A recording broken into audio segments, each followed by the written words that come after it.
Hey everyone, and welcome to Phoenix Business Radio X. I'm Kendra Maples. I am your host today. Normally, I am hosting the Culture Crush Business podcast, but today I get to fill in for Karen Nowicki and host in this studio for Phoenix Business Radio X today. We have two amazing guests in the studio with us today that I'm really excited to have. We have Allison Stein and Travis Myers. Hello. Hi, Kendra. Hello, good morning. I'm so excited to have both of you. Travis, I haven't met you before, so I'm excited to dive in a little bit, learn a little bit more about you today. Allison, I know you a little bit already, but I'm excited to learn even more. So what we're going to do, we're going to start off with just hearing a little bit about you guys. Travis, I'm going to start with you since I don't know you as well. Well, thank you, Kendra. I'm really glad to be here. Thank you for having me today. Yeah.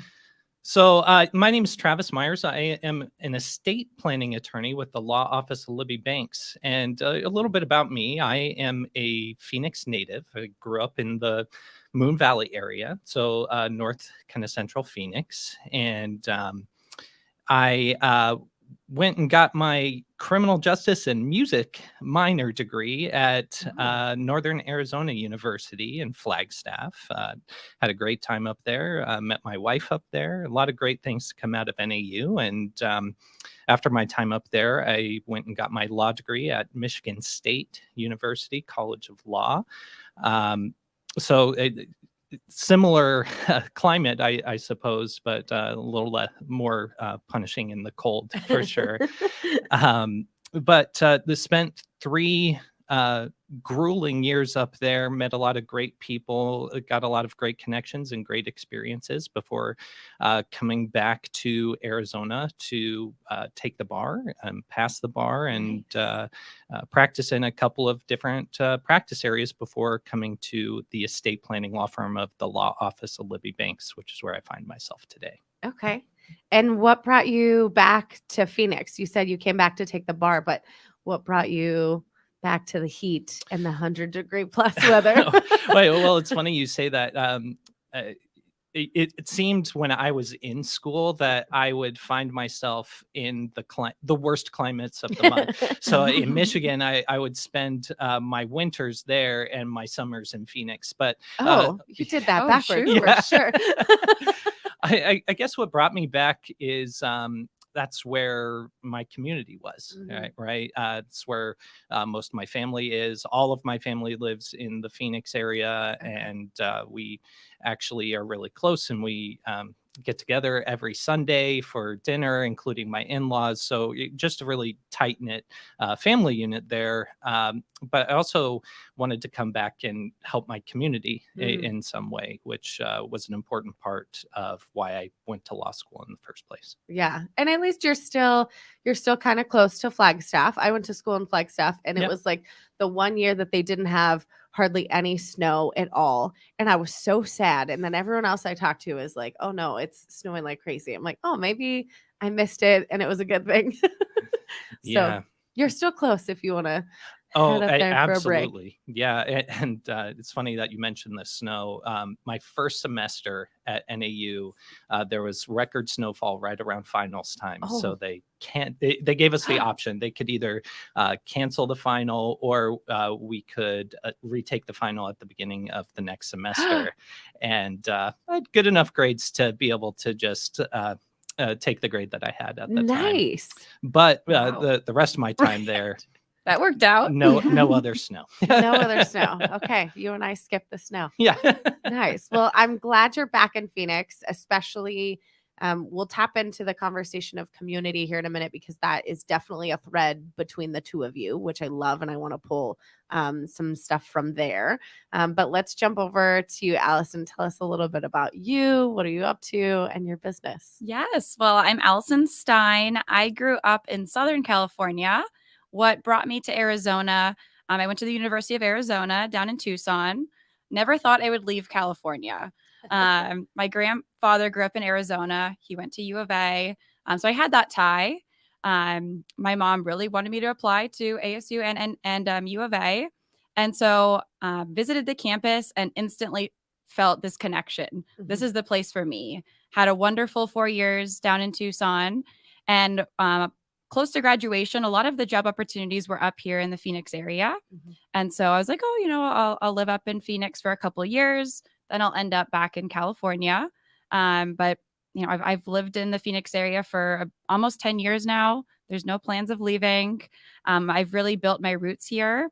I studied finance, and right when I graduated in 2013, began building up my book of business, working with clients, helping them with their financial investment and retirement plans. And about 3 years ago, I decided, I was doing well, things were good, but I was looking at what was my future going to look like. Having control of my schedule, of what I could do for clients. And that also does lead me to the community involvement component. I decided to step away from a larger company, go out on my own. I founded Stein Wealth Management in 2020. And there was 3 areas that I really wanted from just a personal and professional standpoint of where I wanted to focus my time. I wanted to make sure I had time for my clients. I could serve them, help them, do what's best for them. I wanted to try to be home for dinner, to try to have time to work out, have a little bit more control around my personal time. But I also wanted to be able to be involved, to be able to be a part of the community, to be able to network, to be able to give back. And so those 3 areas are where I wanted to, try to equally spend my time. And these past 3 years have been extremely rewarding. Yes, there's ups and downs of business ownership, and it's not easy by any means, but I know that where I'm headed and hopefully the impact that I'm able to make along the way is going to help me from a business standpoint, but also for me to help others. I do what I do because I love helping people. I love math and numbers too, so it's perfect combo of that. Total math nerd. Always loved counting things and math and whatnot, but always loved helping people. So throughout high school and college, I tutored, and always like that one-on-one consultative approach of how can I help you through this problem, and how can we come together to a point of realization of, I need to change this, or I need to do that better, or what have you. So that thread has always been a part of me. I'm from a family of entrepreneurs. My grandfather had a very successful company. My mom is a business owner. She's a dentist out in California.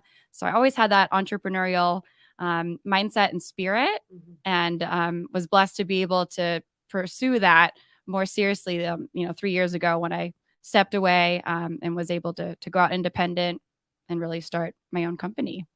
That's awesome. And I've known you, we've kind of crossed paths a handful of times, a lot. Yeah. And I didn't realize that your business has only been 3 years that it's been just you. So Yes. that's awesome. And I love that you were able to identify these areas that you wanted to have balance and that you wanted to be able to focus. I know you have a dog, Jordy. Yes. Is that Jordy? So I bet Jordy. he really loves that you have this schedule. Although I feel like sometimes we go and we start our own business thinking we're going to have the flexibility, and then you end up working 18 hours a day instead. There are those days. Yeah. Yes. So I want to hear from both of you about this balance of, because you're doing what you really love, also helping people, but both of you mentioned the school, the math. I was not a math kid. You're normal. Well, that's good. Yeah, I'm a weirdo. But I love you weirdos with the numbers. So tell me about that as far as like starting your own business and really figuring out that balance. And then also, right, you're proving yourself in the very beginning as a professional in your space, right? Both of you, and building that community, building that network. Tell me, however you want to tackle this broad question of mine, but I just want to hear about that. Like when you're really diving into that role and you're new in that space and you're building community, what does that look like? Yeah. You want to go first? I've got a few things. Oh, sure. Absolutely. So I think I kind of come into this from a unique and very lucky position. I got involved with the law office of Libby Banks because I grew up in the community that I grew up in. I knew Libby and her husband, Andy, who run the firm, growing up. they raised their kids in the Moon Valley area as well. We went to the same church. I was in scouts with both of her boys as well. Okay. So there's that strong connection from the beginning. And then when it came time, they were working on our estate plan, mine and my wife's estate plan, when they were looking for another attorney to hire. Mm-hmm. And their business was growing like crazy. And they kind of just asked me out of the blue, would you be interested in coming to work for us? Nice. It was an opportunity that I had never really considered, but I knew Libby had a great reputation throughout the community, Mhm. had been doing this for the better part of, a decade at least. Yeah. And it just made sense. It was like something clicked, and I took a plunge and decided to get involved in this small family-run law firm because it really does have that feel to it. Yeah. It's Libby, who's the senior attorney, and her husband Andy, who run it. Mhm. Two of her kids are also paralegals, so I knew them growing up as well. Okay. And then we have a couple of staff members, including myself, about a team of 9 that really just keep the engine going. And they've been incredibly helpful in helping me grow in the space, Yeah. but also incredibly transparent about their intentions.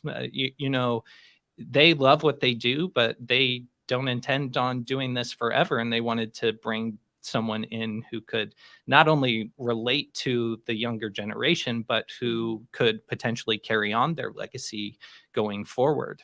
So what that's meant for me is, if you would have asked me 5-10 years ago if I would have thought of running my own law firm, it had never crossed my mind. So it's forced me to kind of contend with the idea that this is what my future looks like. Yeah. And also to do things that I've never done before, that I've never been comfortable with doing before, like a bunch of networking and Mhm. putting my name out there and coming on this great podcast, Mhm. which is all an incredible opportunity, and all has come from me stepping out of my comfort zone, putting in a little bit extra hours and Yeah. doing something that has kind of helped me grow over time. Yeah. But I love that story. And I love that you have kind of become part of that family. Yeah. Right. And especially, I mean, normally when I'm doing this show, right, I have this culture mindset. And so it's cool for me to hear you say, this whole story about how you got involved because you're really connecting with that family. Mhm. And it keeps kind of that core culture for that business instead of just bringing somebody from, Georgia or Texas or whatever that doesn't know anything about Arizona and isn't connected with the community. You have a very different level of connection growing up with their family, living in that area. You truly know that space and that community, but you also know the people that you're serving Absolutely. and what they're going through. And that's going to play into, right, when they meet with you and they're going over estate planning, you kind of have to know Arizona and this community when you're doing that too. So I love that. I love how you ended up with that team. That's awesome. Thank you. Allison, what about you with starting Yeah. yours and building community? You are all over the place right now. In a good way. I do a lot. I know. My word of the year is intention. I'm Mm. trying to be more intentional. I am a yes man. I tend to overcommit myself. You can ask my husband. I'm like, we got this event, we got this going on. I've got X, Y, and Z. But something that I just thought of when Travis was talking is really knowing your why and your purpose, Mhm. and how in business, but in our involvements and just in how we carry ourselves. If we're doing things with a purpose and we're doing it because we're passionate about it, yes, you need to have boundaries. You need to be able to schedule and prioritize. Especially as a business owner, you need to be able to focus on what is revenue producing, what Mhm. is, yes, what's going to help the bottom line, but also what's going to be a long-term impact to help myself in the community, to give back to others, to make the world a better place. So some other things I was thinking about as you both were talking, really having your ideal calendar, having structure of what your week looks like. I try to be intentional where most of my client meetings are on certain days. I have other days that are more focused to networking or community involvement and events. It would be easy to, overcommit and work those 15, 16, 17-hour days. But your health is your wealth when it comes down to it. I help people with wealth management, yes. But if you're not taking care of you, number one priority, um, eating right, working out, really having the personal structure that's needed in your day to be able to so that you wake up with energy, so that you're ready to go. Yes, you're excited about what you're doing, but that you're also taking care of yourself. So that was a priority that I tried to implement. When I first went out on my own, so that I made sure, and having a community too of the place I go to work out, like, everyone's friends there, and it's motivating. It helps you to want to show up and to be your best self. And so the intention that I'm focusing on is really going deeper in involvements and within community groups that I'm a part of, and trying to not take on too many more, but really being 100% in what I am involved in, making sure that it aligns with my core values, that it aligns with the business, finding the intention there. But at the end of the day, if your purpose is there, if your why is there, you'll get that natural energy. You'll want to continue to be there, to show up, to be involved. But I love to do all sorts of things, different, through the Tempe Chamber, through different networking groups and different charity groups. But that's important to me. It's something I like to do. It's not for everybody, but I like to be able to be involved in the community and build those relationships. Something I also thought of when you were talking, Travis, it really is about who you know, even in this digital world, AI, who knows what's going to happen, but it all comes down to, in my opinion, at least, the personal connections, having that relationship with Libby Banks and her family. For me, having the relationship with my clients when we're seeing crazy times in the economy, having that strong relationship, can really help to provide future opportunities, to build trust with your clients. So that's something that I truly believe is, having that human connection is still so valuable. Yeah, that's a great point, Allison. And I think what I've found in doing more networking and doing things that, I'm trying to figure out what works for me and getting into this new area. I found that the most value that I've gotten has come from making deeper relationships rather than casting a wide net. Yes. Yeah.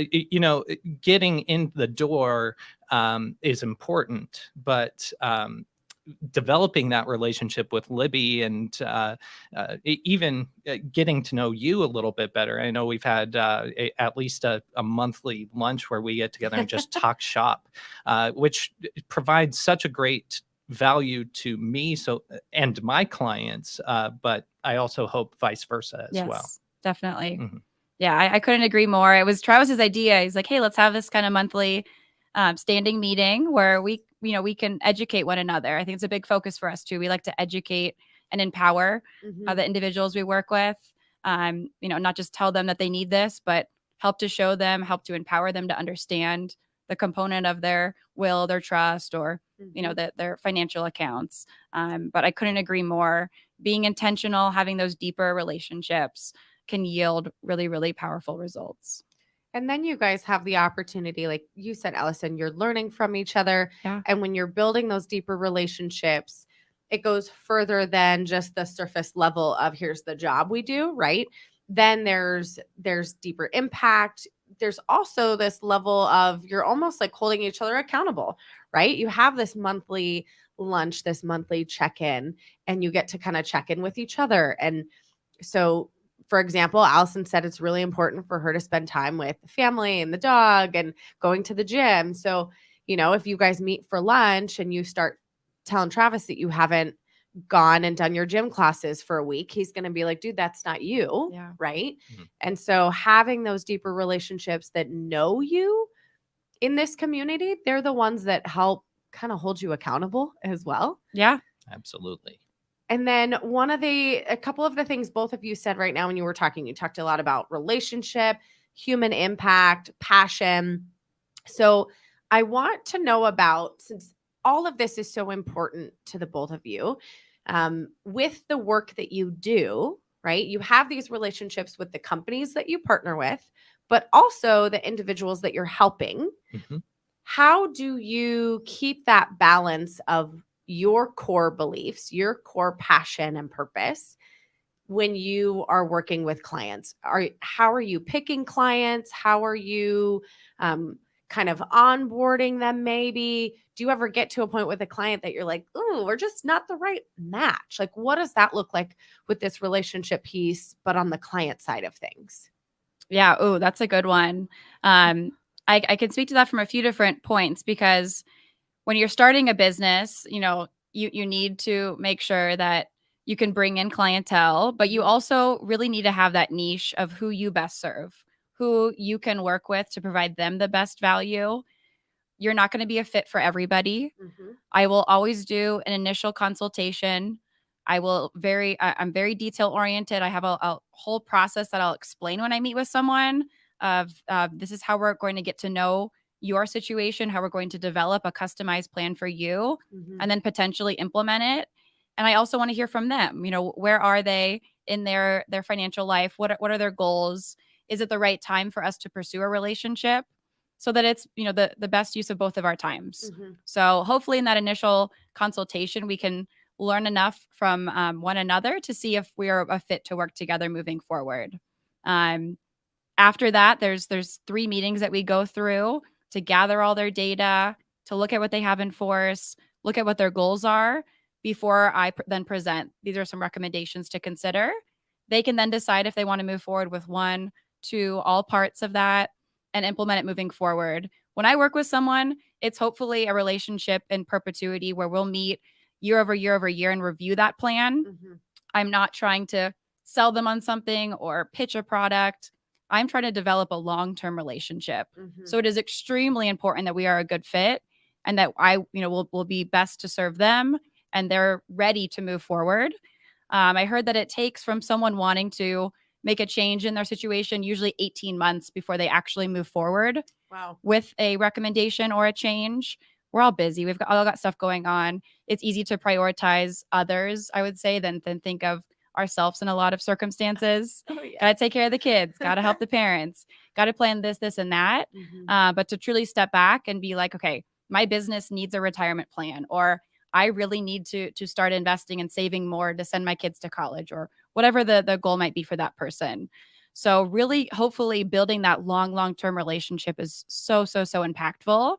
And then also finding the community partners Mm-hmm. that I know are good fits. I trust in Travis and the law office of Libby Banks. And when I send a client to Travis, I know his process because I've asked him what happens, when someone is referred to you, and what does that meeting look like? What is the conversation?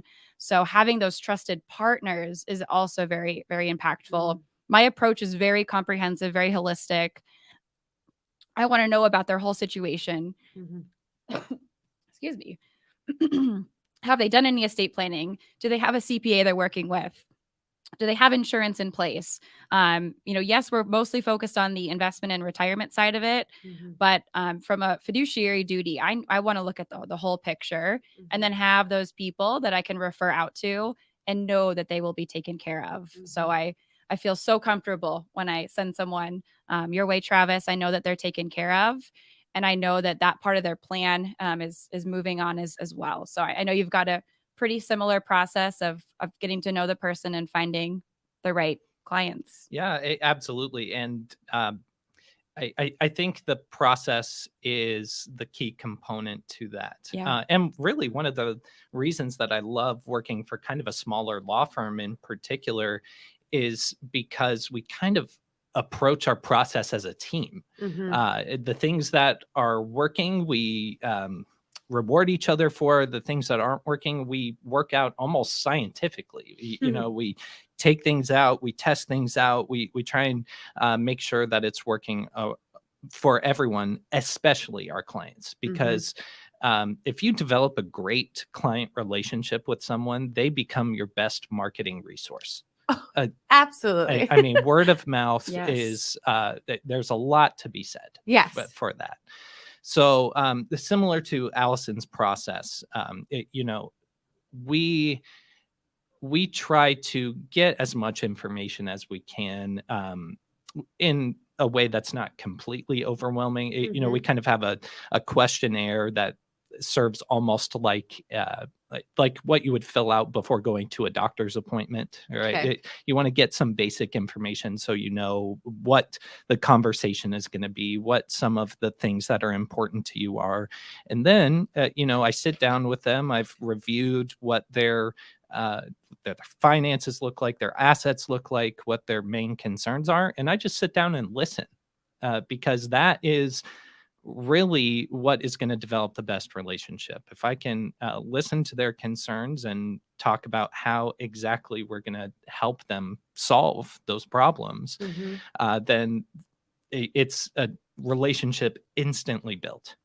And if they're taken care of throughout the whole process, again, it just pays off dividends business wise, but also just develops that great relationship moving forward.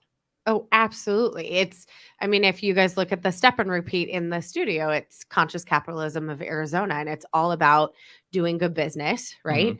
And how you're talking about building those relationships. Once you build that relationship, you put in a strategic process, gather the information, but like you said, not overwhelmingly, gather the information, listen to them. Yes. That's all. Anyone just wants to be listened to, from a 5-year-old child to you and your spouse. Like, we just want to be heard. Yep. So that being part of your process is so key. And then what you said of, building this relationship, then you build this trusted client who is your best marketing source. I will tell you, Allison, I lived in San Diego for a long time too. I've been in Arizona for 6 years now. My dentist is still in San Diego because I love him. And so they know I will drive, and either I need like a late appointment on a Friday or I love an early that. appointment on a Monday. But because he was so great, his team is so great, but he listened and he explained. I went my entire adult life not knowing anything about my teeth. And then this guy just was telling me and listening to my concerns. I'm like, I will drive where I need to for you. I love that. So to your point, you're building these clients that become the relationships that become your marketing committee, and they're going to be the voice. So I love how both of you are so strategic, and Allison, to your word, intentional about how you're building community, but then how you're also building relationships and clients. I love it. With all of this being said, it's also a space that I don't know a ton about, right? I see somebody else too. I'm like, here's all my stuff. Tell me what to do. So when is it a good point? When is the right point, right? Allison, you kind of mentioned like when people meet with you and it's the right timing. Yeah. And Travis, you even mentioned when you were talking earlier about meeting with Libby in the group, right? You and your wife were meeting with them so that they could help you. So when is the right time for somebody to come to the two of you and to figure out all of their life and finances and savings and all of these things? Like, when is that right time? Wow, that's such a good question. I feel like a lot of times, just in general, people will pursue a professional when sometimes they're forced to, or when it's too late, or they've had something negative happen in their life. And from a planner standpoint, we hope to be able to have a plan in place beforehand so that as life happens, because life will happen, these curveballs will get thrown at you. As much as we can plan, things normally will need to adjust and evolve along the way. But when there is some sort of life change, it is a really good idea to seek out, I think, both of us when, if there's been, a new child, or there's been a marriage, a divorce, there's been selling of a home, buying of a home, a new job, something that will impact you For me, speaking from a financial standpoint, it's really important to review because your budget might be different now if we have a new mortgage payment or if we have a new income, if we now have joint assets. There's a lot of legality to that, where I'm sure Tribals will speak to. So big life changes. It's really important to get organized. I feel like finances can be a very overwhelming and stressful topic. It can be a reason for arguments. It can be something that people want to avoid. They don't want to dive deep into. People usually feel like they're not where they should be. They could have done something different or better or what have you. I never want anyone to feel that way. Here we are today. We can't change what the past, what has happened, but we can take advantage of the time that we do have to plan, to get on top of things, to pay off debts, to build up savings. A lot of people can't. If there was $1,000 emergency that came up, they couldn't comfortably pay for that, and that's tough. We're seeing inflation. We're seeing things cost more. So my hope is that people that are ready to get organized, they're ready for a partner. I love that you brought up listening. I that's so important to listen, to see what people need. I don't have a cookie cutter solution. I want to learn about you, where you're at, what you want to achieve, and build, take small steps to get there. It might take us a couple years before we're hitting, a savings goal, or we can even consider investing. But if we can at least make the decision today that we're ready to move forward in some capacity, then I can hopefully be a partner. Empathy is it's a core value of my business, to be able to empathize with the client. Can be a very emotional topic to talk through. I've had couples in my office before where you can tell that they haven't discussed finances. It can be very emotional. Sometimes it's almost like a therapy session, but it's something that we need to address. Money can't buy you happiness, but it can help you to be a little less stressed, to have a little bit more planned out. So someone that's ready to move forward, they want to get a little bit more organized. I know a lot of people have had job changes over the past few years. Oftentimes we can leave these old plans, like 401ks or whatnot. We want to make sure that we know where things are, consolidate them if it makes sense. Make sure that everything you're doing is in your best interest. When I recommend any sort of suggestion, it has to be best for the client. Weigh things apples to apples of where you are, what this plan would look like, how it can help you moving forward. But then again, it's reviewing, touching base at least annually to make changes if need be, continue to update that plan as their life changes and we get towards these various goals.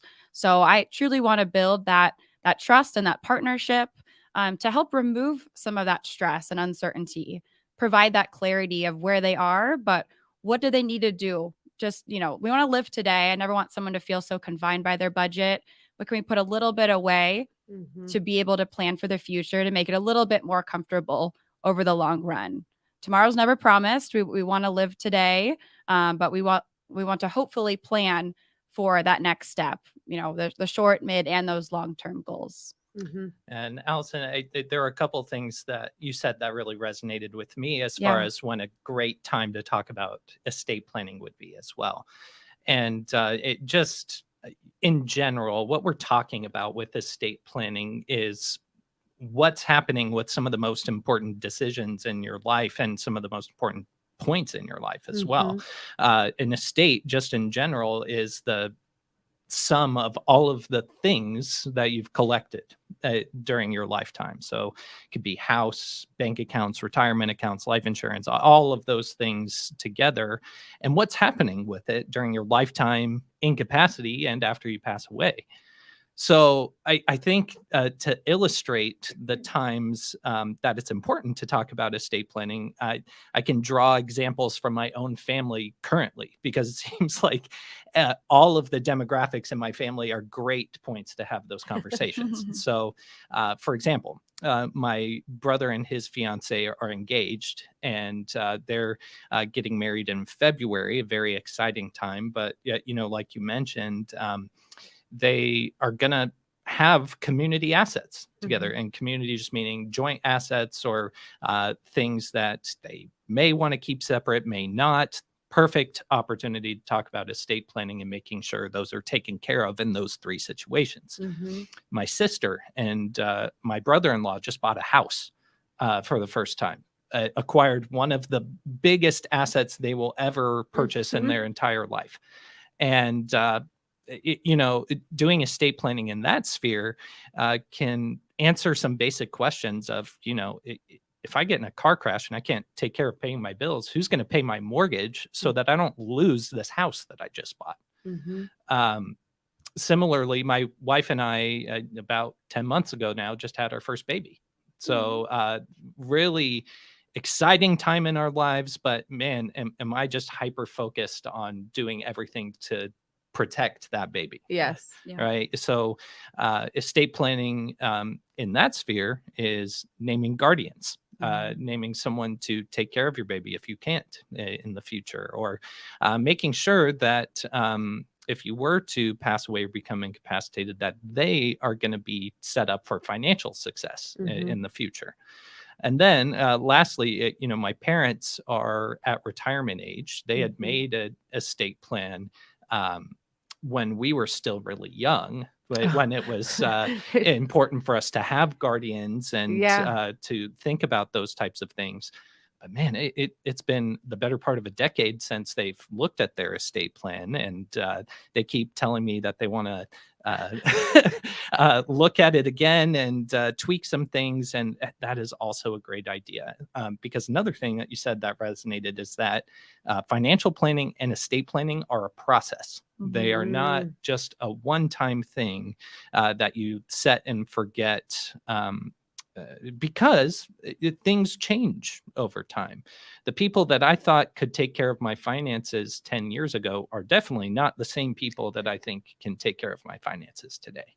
So it's important to, think about those things over time, develop the relationship so that you know that if things do need to be updated or changed over time, that you're going to be taken care of.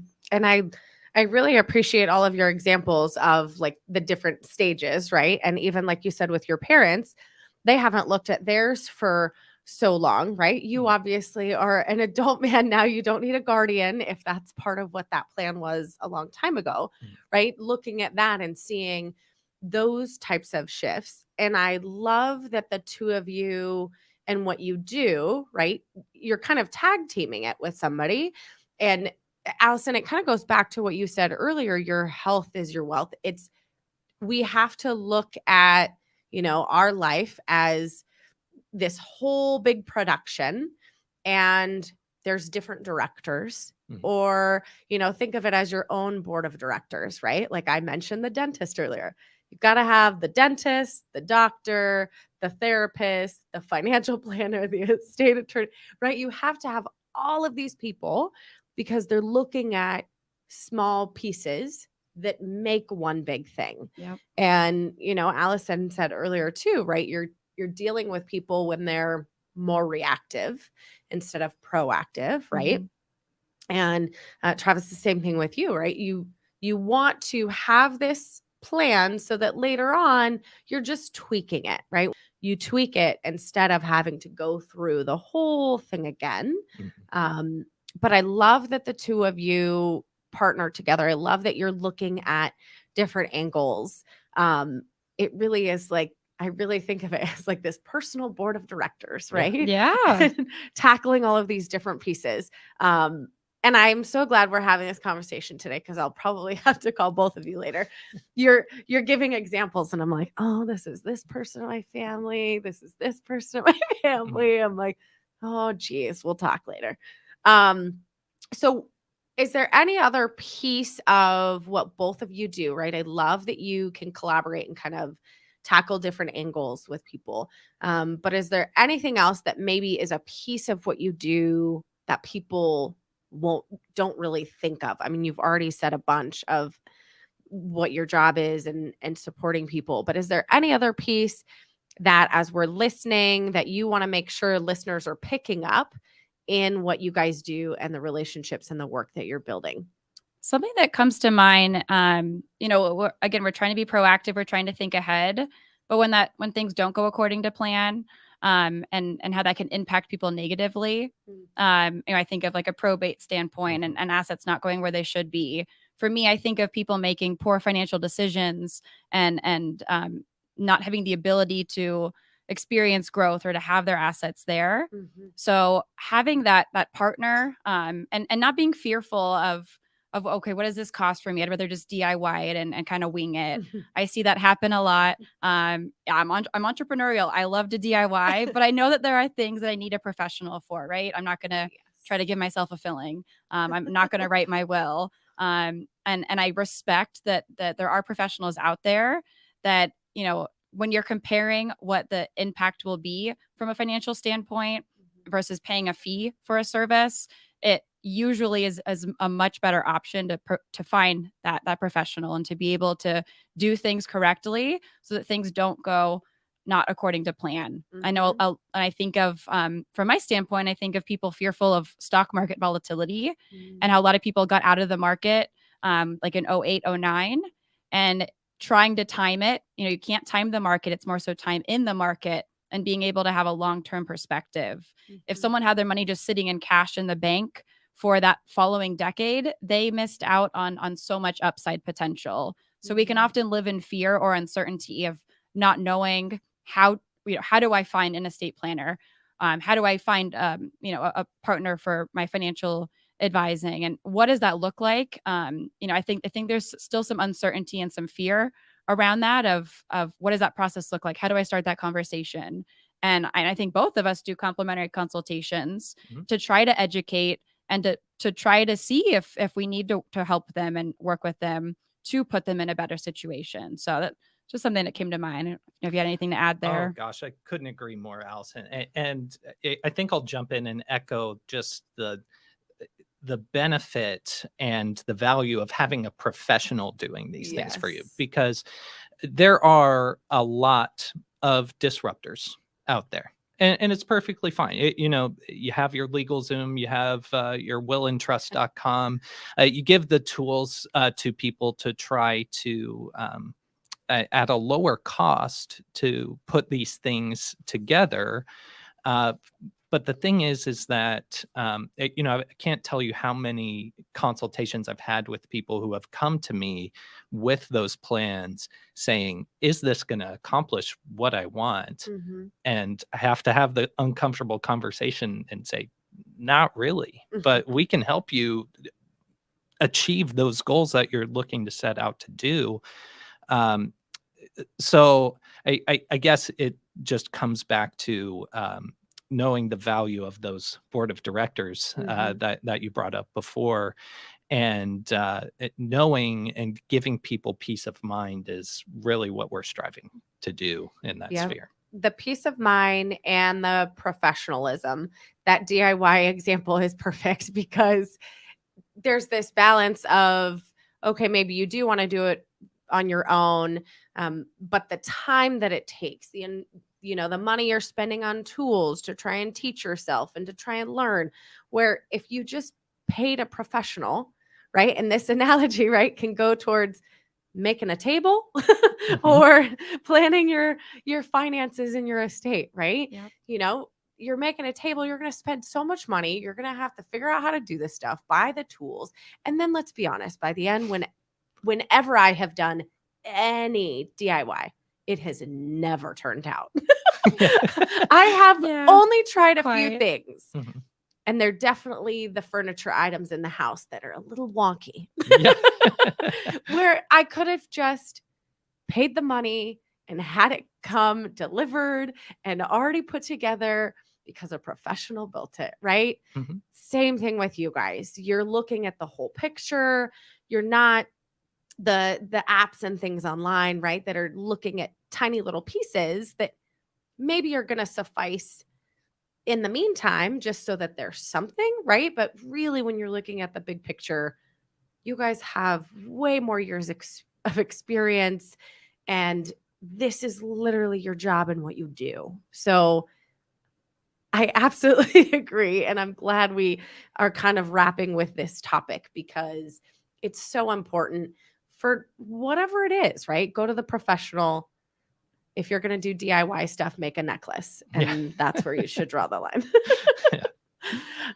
As we wrap up, we're kind of getting close to the end. What other thoughts, ideas? I mean, what else is there that you guys want to share? We have mics in front of us, so it's kind of like having a coffee chat, but we get to record the whole thing, which is super cool. So what other thoughts, anything do you guys have that you want to share while we're here today? I'll say the community involvement thread that we've had throughout today, I'm incredibly grateful for that, because that's how I know you, Kendra. That's how this opportunity came to be. That's how I've built relationships with people like Travis, or like Jennifer Burwell, who's helped me with, my business plan over the past few years. And so many people in the community where we can help one another and we can lift others up. And it's just such a win-win. And it's such a powerful thing. Even though the Phoenix area is big, I feel like, it's so easy to get connected. And once you start getting out there and building relationships, most people are only a few connections away from one another. And it is a very well-connected, almost, a little bit more small towny vibe. I've never lived somewhere small, but it feels like it more so than Orange County. Yeah. Where I threw a block party the other day just to get to know more of my neighbors, and everyone was so excited about it.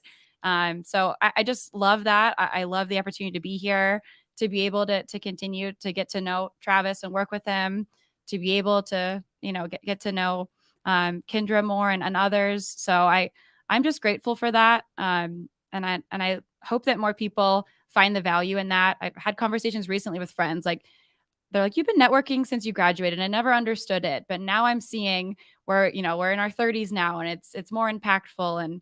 And so just expressing gratitude and hopeful for what's to come and building more of those relationships. It is so neat, this feel in Phoenix.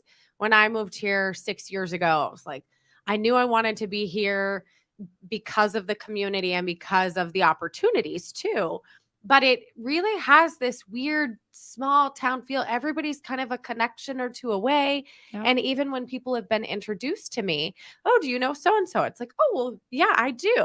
And you're like, oh, in this, metropolitan of like 5 million people or something insane.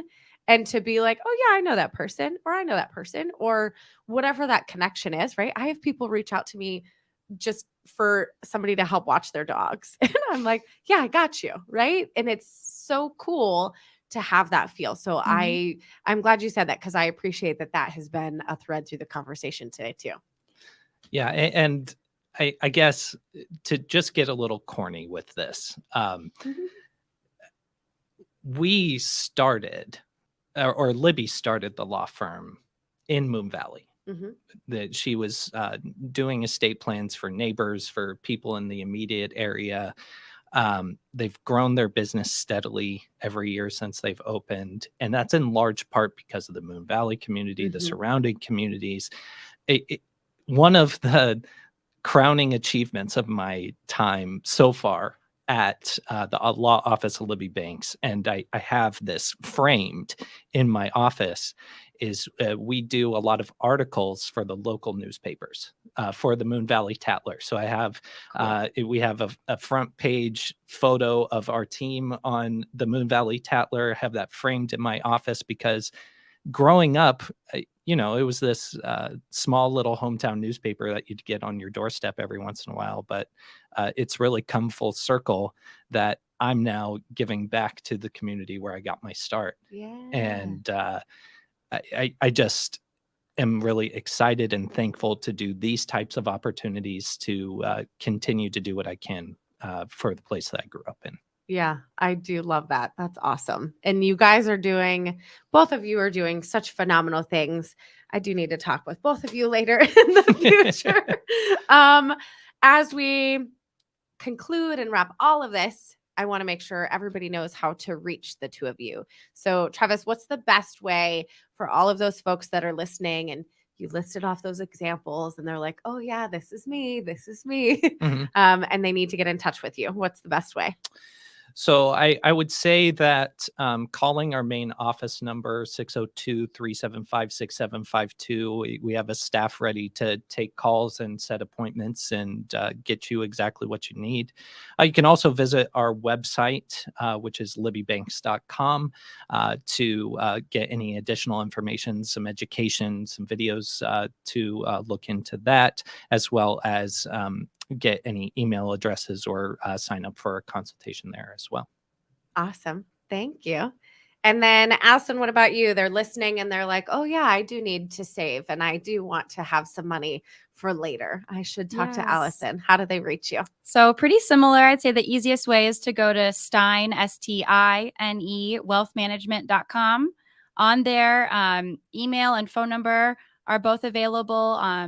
There's also availability to schedule a no cost, no obligation initial consultation. And that's that first no pressure conversation to see if we might be a good fit together. You can follow Stein Wealth Management on LinkedIn, on Instagram, on Facebook Business. So lots of different ways to connect with us, but steinwealthmanagement.com is probably the easiest. Awesome. Thank you. I am so glad that I got to fill in today and have this conversation with the two of you.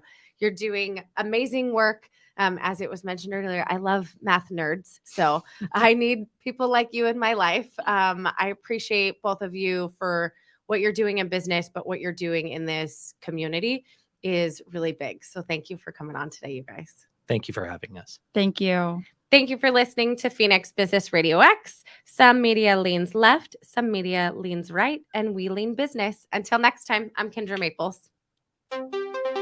Broadcasting live from the Business Radio X studios in Phoenix, Arizona, it's time for Phoenix Business Radio, spotlighting the city's best businesses and the people who lead them.